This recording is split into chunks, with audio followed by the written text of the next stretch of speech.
Kaya ang babae, kasado sa una, o ang lalaki, kasado po sa una.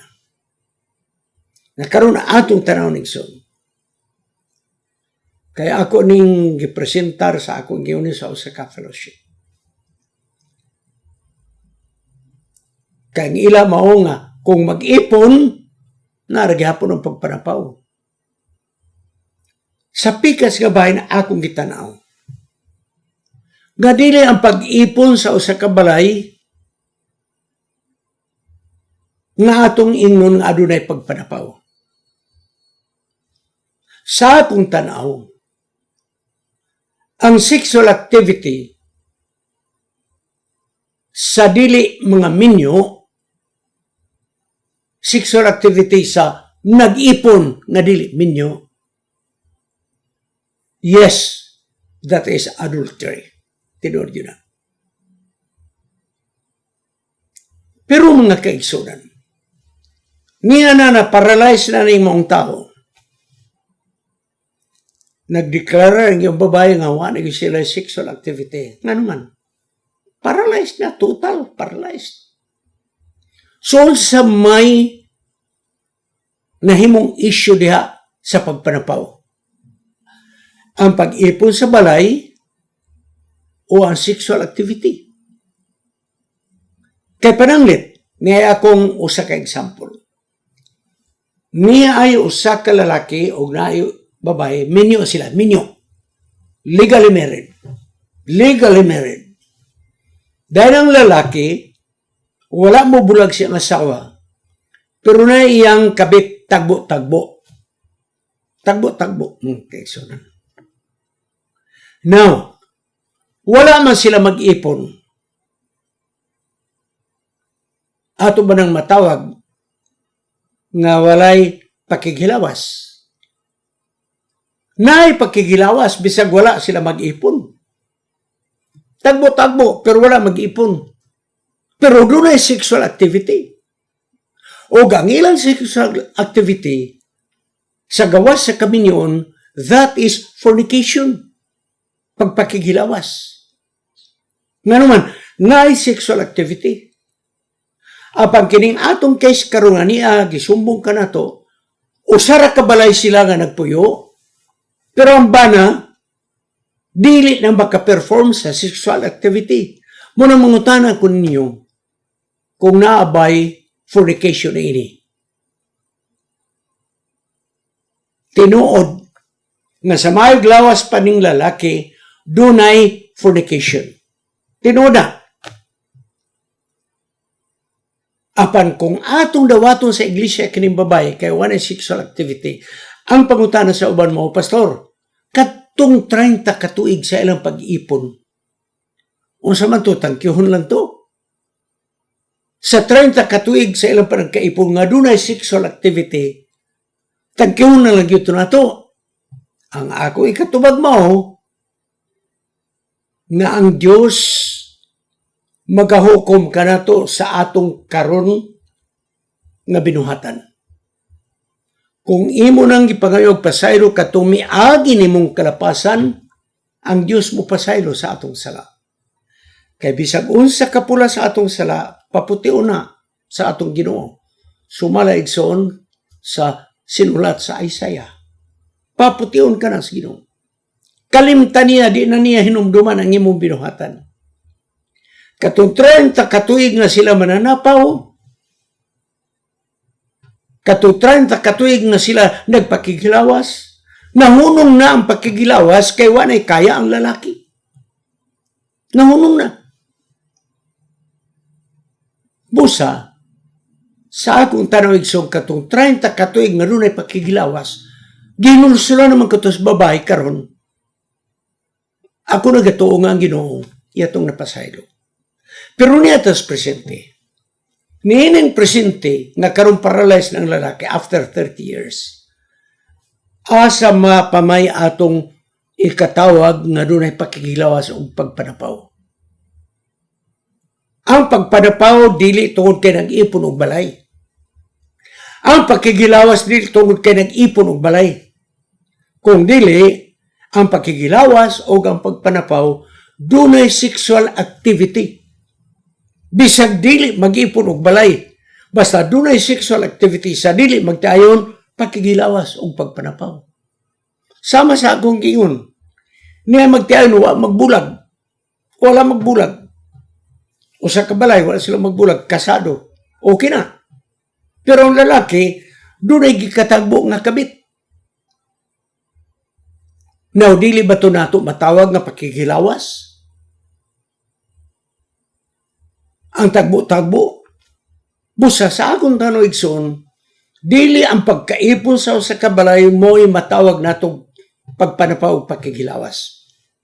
Niining kaso nining mong babae, sa akong tanaw ha, gusto lang ko mo padayag sa akong tanaw. Pwede mo react. Sa akong tanaw, kining babae igsoon nga gusto magpa-rebaptized, para sa ako wala na kababag. Nga naman, nag-ipon og balay pero walay sexual activity. Kaya pag-ipon og balay, dili na mo'y issue against pagpanapaw. Dili. Kanang sexual activity, mo na ang makapahimo sa usa ka tawo nga mananapaw o nagpakigilawas.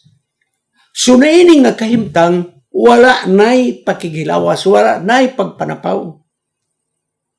Gipangutanan ako ang babae, o nga naman imo mong giserbisyuhan ang maong lalaki, matud pa niya, pagkadako po nato nga wala po'y natong batasan, nga nagsakit ng tao niya atong biyaan.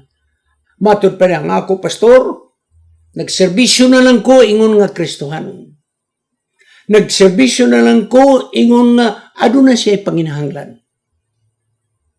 Sa naktod nga pagkasulti, ang iyang pagserbisyo, makredit nato sa atong gitawag og welfare ministry. So karon, imong pabiyaan kini mong lalaki. Unya ang mga anak, di po magkasugakod kay wapo yung tao mayong pangita. Asa man mo ni butang?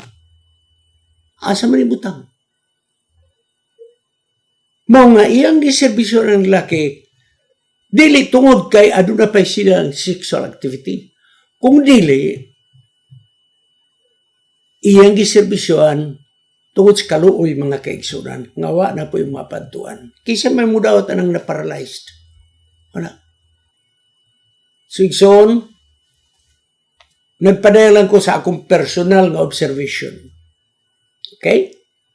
Sa akong ingon ninyo, ang pag-ipon sa balay nga walay sexual activity, walay pagkigilawas, walay pagpanapaw diha, kaya walay sexual activity. Niini nga kahimtang, kaya wa magyoy sila sexual activity, nang para sa ako, naputol na ang pagkigilawas, naputol na ang pagpanapaw. Sa 30 katuig nga mananapaw, motong di sila madawat sa simbahan. Sa 30 katuig nga nagpakigilawas, insakto gina nga dili sila maribaptized. Pero karon nga wala na sexual activity, for that reason nga dili nato siya maribaptized. Kini ato baylo-baylo to guna-una. Kaya naani sa gray line, no? Ang gray line igsoon buti pasabot nga dili puti, dili itom, gray siya. So, malisod igsoon kini nga kahimtang nato tanawon.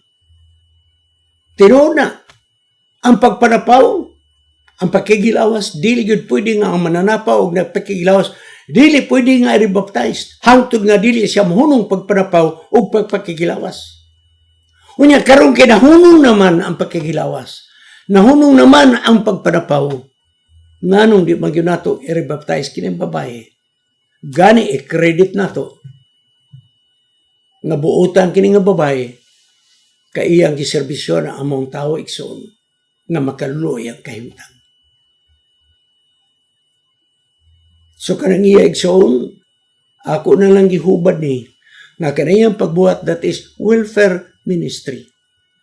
Muna gingon ni Ginoong Hesus, sa diha nga ako gihaw, inyo akong gipakaon. Sa diha nga ako gigutom, inyo akong gipakaon.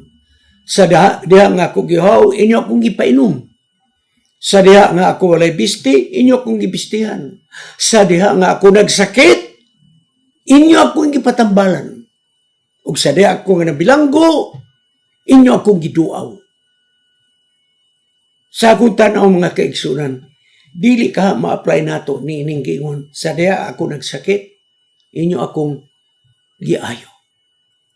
So, ikson, kining pagserbisyo sa babae, para sa ako, wala na'y pakikilawas, wala na'y pagpanapaw, kundi ang pagserbisyo nining babae sa lalaki, that is welfare ministry, buhat sa kaloy. So, sa akong tanaw mga kaigsunan, dili na ko i-push ang akong nanon.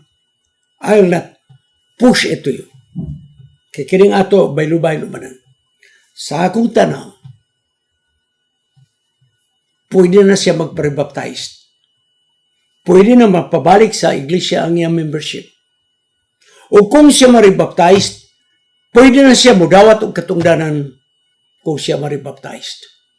Kaysa ako, pwede ma-rebaptized tungod kay ang sala sa pakikilawas nahunong na. Ang sala sa pagkamananapaw nahunong na. Ang nagpadayon, serbisyong totoo, mga kaigsunan. Ang Diyos magpanahin ka na to, nga kung pananglit ako na sayo, koreksyonan ta sa atong Ginoo. Apan basin dayo, magkita po mong kahayag sa akong pagpamalandong. Mo sa ato lang niyan po, nagiyahan ang iglesia, giyahan ang district pastor, unsay maayo, aron kini mong babae, ma-restore fully ang iyang membership sa iglesia. Magampo kita sa pagtapos. Gamahan nga Diyos nga naka sa mga langit. Tudluy kami sa ngay namong pagabuhaton, ining problema sa usana mo kaigsuon nga babae. Imong nadungog ang among diskusyon. Ipasantop ka na mo unsa ang ngay namong pagabuhaton. Kaysa diha nga ako nag-ampo alang nini nga problema. Mo kini nga ako nakita. Mo kini ni santop sa akong una. Busa ako nagtuo nga kinigikan kanimo. Apang kung pananglit, lahi ang imong talambagan, Ginoo, ikaw may mantiguon sa labing pinakamayo nga buhaton sa iglesia o sa pastor.